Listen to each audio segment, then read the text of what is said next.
Hello everybody, my name is Alice Cole. I'm from Singapore. I'm staying at Choa Chu Kang.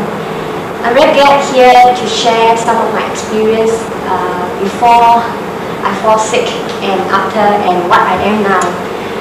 It actually happened last September. I was very curious and very excited to get a baby after three years of marriage. So I visited my gynae nearby my house there. So I thought there must be some good news from my gynae. Unfortunately, the bad news came to me. I was advised to send straight to the hospital when the gynae actually suspects something is wrong with my blood. I can't believe there's some kind of serious sickness, so I say no to the doctor that I do not want to go and have a thorough checkup.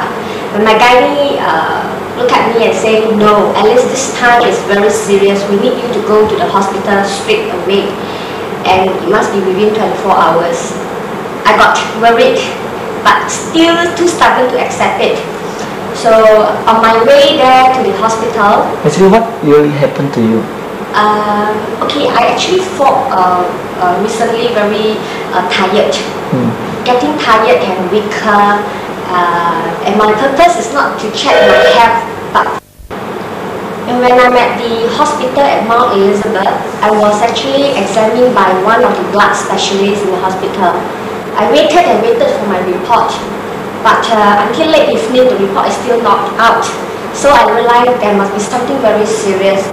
So I was advised to be admitted at the hospital under observation waiting for the report.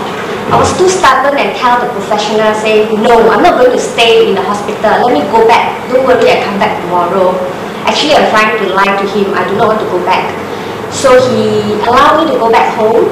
When I reached home, I was pretty worried what will happen to me when I go back the next morning.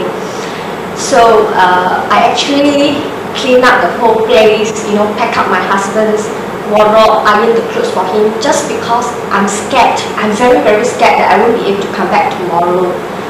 So early morning, when I go back to the hospital at Mount Elizabeth, the doctor do not want to preview the report to me. He said, at least we need to meet your family members. I said, don't worry doctor, I'm already 32 this year, I'm already an adult. I think I can take the pressure and I can decide my own decision. The doctor said, no, you really need to meet your family members. And I insisted that the doctor should tell me frankly what happened to me. So the doctor, without delay, he tell me, Alice, I'm sorry, it's a bad news for you. There's some blood disorder in your body. I look at him with a very curious way and say, what kind of blood disorder? I don't understand. He said, we call it leukemia. And I still ask him, what is that again? The reason why I keep on asking him is because I can't believe that I got this kind of diseases.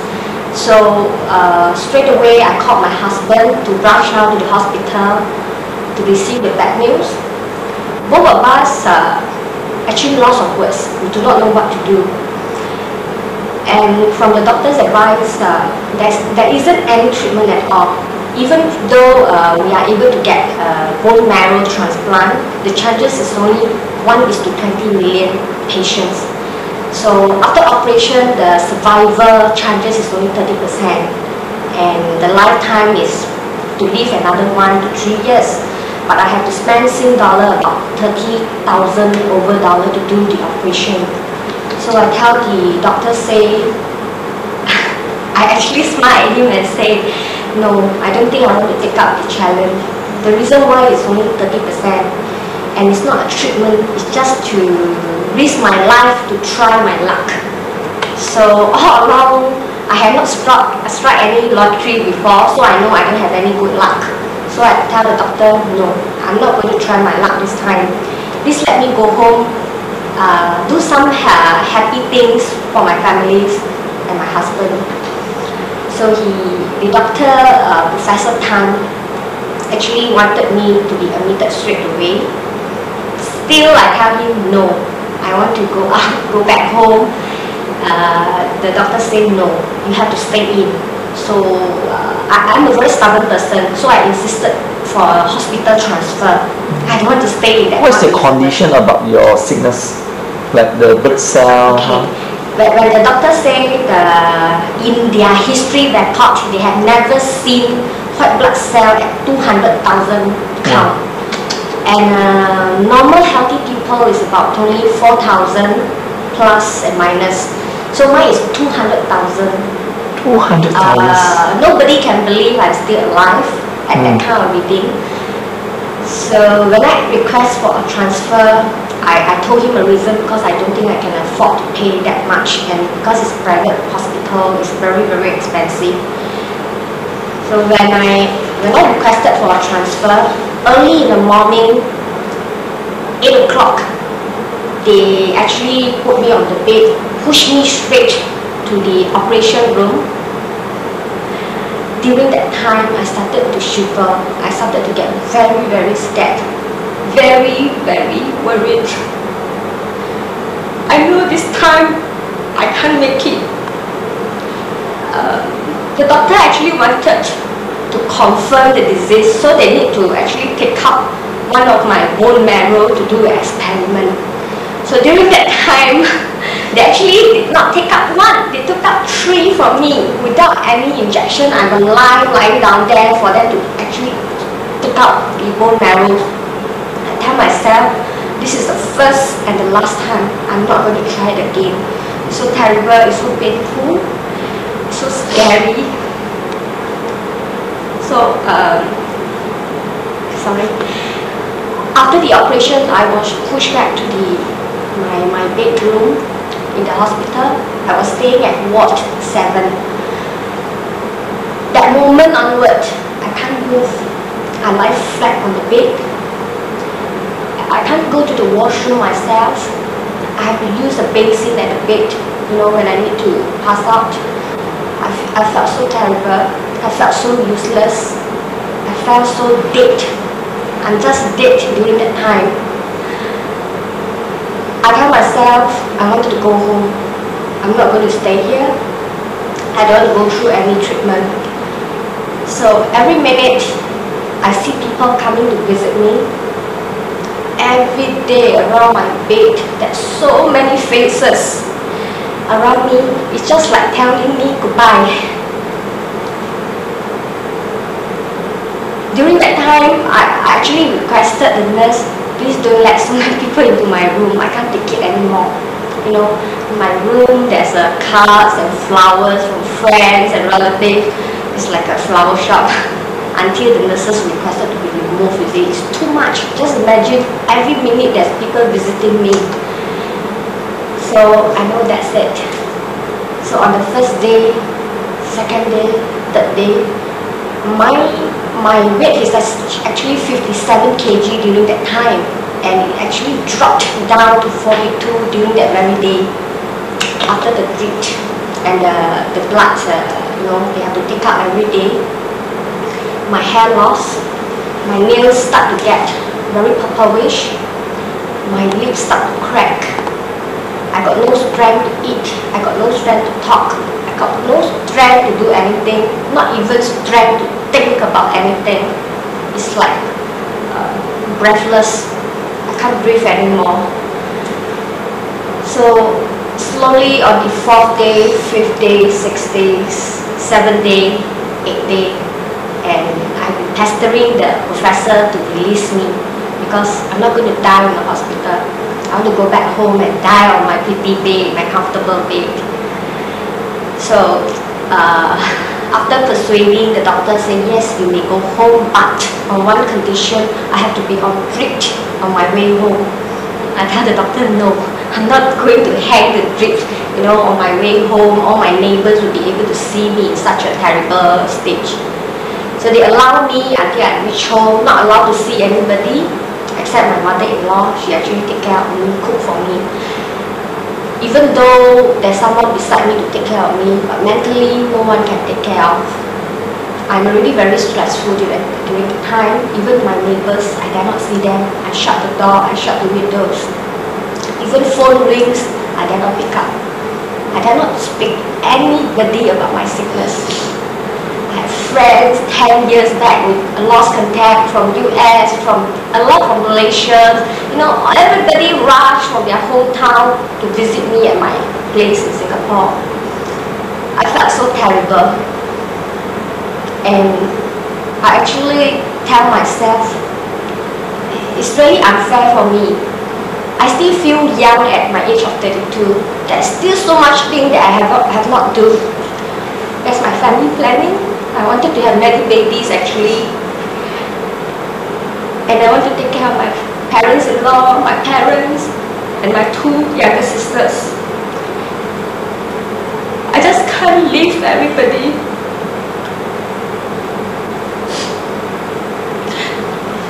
So it was once actually one of my girlfriend, she actually tell me about one of the product, but my husband actually rejected to say this person. They say, no, sorry, my wife, that means myself, I can't cope with any medicine anymore. In my cupboard, there's all kind of herbs, Chinese herbs, medicine from the hospital, and you know, every day I have been doing prayers. Frankly speaking, I'm a free thinker, but during that time, I got no one to go to except praying.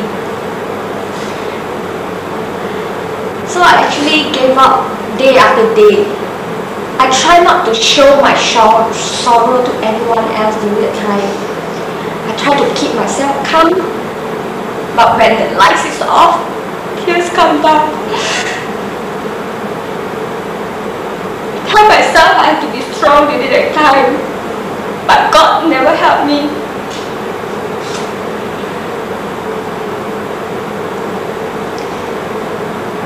So there was once actually, one fine day, one of my girlfriend actually called me saying, Alice, I remembered a few months back, that was about 6 months back, that you mentioned about a product which can cure cancer. So without hesitation, I called the person who had recommended me about that product. So I called up and said, you remember you mentioned me about a kind of product that can cure cancer? So straight away, this person, which my upline now, Diana, she actually brought one of her upline, Shan, to my home to explain to me about this particular product, which we call spirulina. I was not convinced because I thought it's another type of medicine again. But what I was convinced is they really put in their heart to share with me about this particular product, spirulina. After a few hours of sharing, I know they felt tired. So I called my husband up about this product. My husband stopped me from buying this product. But on his way home, when he reached home and met my upline, Dana and Shan, he was half convinced by the product. So because the books, is it? Because the reading the books. No, very patient. They waited for my husband to come back to actually re-explain and share with him all over again. They were really very patient people. So I asked myself, who are they? They are just strangers to me.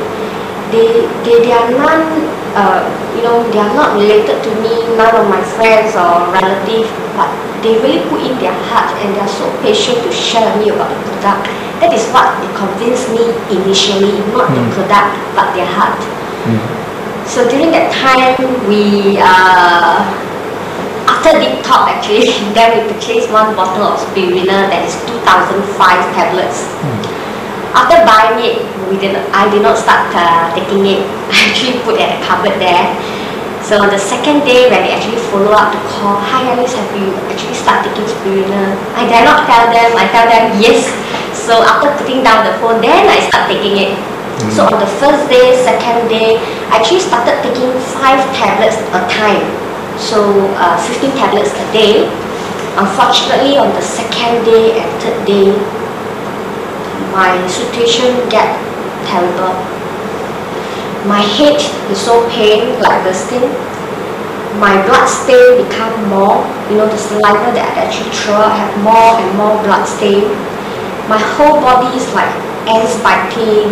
My bones is cracking. I am spineless. I can't move myself. I'm flat on the bed. I know this time I'm dying. Really, I'm dying.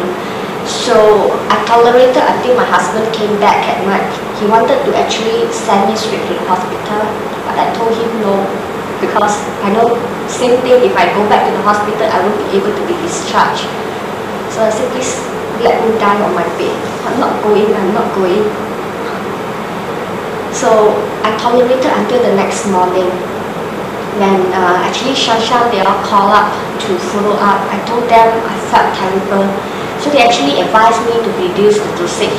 So I reduced it from 5 to 3 tablets at a time. So the situation actually improved a little and a little at a time. I felt better, the headache go off a little, my pain go off a little, everything go off just a little. So when the days passed by, on the 4th day, 5th day, and all the way until the 3rd week, when I had to go back for my blood test again, I was quite amazed from the report. The white blood cell actually ran down. There was 4,008 during that time. I was very shocked. So without sharing my joy with anyone, I go back. I look at the product again. I took up the books and read. How come the product is so amazing? I just can't believe it. So when my husband came back, I shared him about the good news in my blood count. So I actually decided to give up all my medication and concentrate on spirulina itself. I'm actually risking my life. I know I can't do that, but I want to prove to myself that the product is very effective for my white blood cell control. So I gave up all my medication, including Chinese herbs and my hospital medication, totally, only on spirulina. So without asking the doctors and my upline advice, I increased my dosage 10 times per intake. So one day I'm actually taking 30 tablets a time. So my result actually improved very much on the 3rd week, 4th week, 5th week. And on the 6th week, same thing, I have to go back to the hospital again. Wow, this time the feeling is like, little girl from the school coming back from the report card, sharing with someone, hey, I got A this time. So this time I called everybody, my blood count went down again. I was so glad, I was so happy. I know this is the hope. The hope is coming. Just because I'm giving myself a chance, I did not give up spirulina. I'm very constant in taking spirulina. So on the 6th week, since the report is so great, I continue. And this time, I started to take 60 tablets a day, which is a very daring move from actually 5, 10, and 60. And the report actually every time it gives me great hope. And that is why I'm here. I'm able to sit here to talk to everyone. And I wanted to share with everybody why I started spirulina is because I tell myself, if you give yourself a chance, there's always a hope. If you never give yourself a chance, there's always zero hope. In fact, I'm really a very daring person. How dare am I to be myself, a doctor, to give up all my medication, my Chinese herb, everything except spirulina. So on that day, actually, my parents, my husband, and including my upline son, they actually scolded me. This time I've been scolded by them. How dare I am to actually give up the medication on my own self, is it?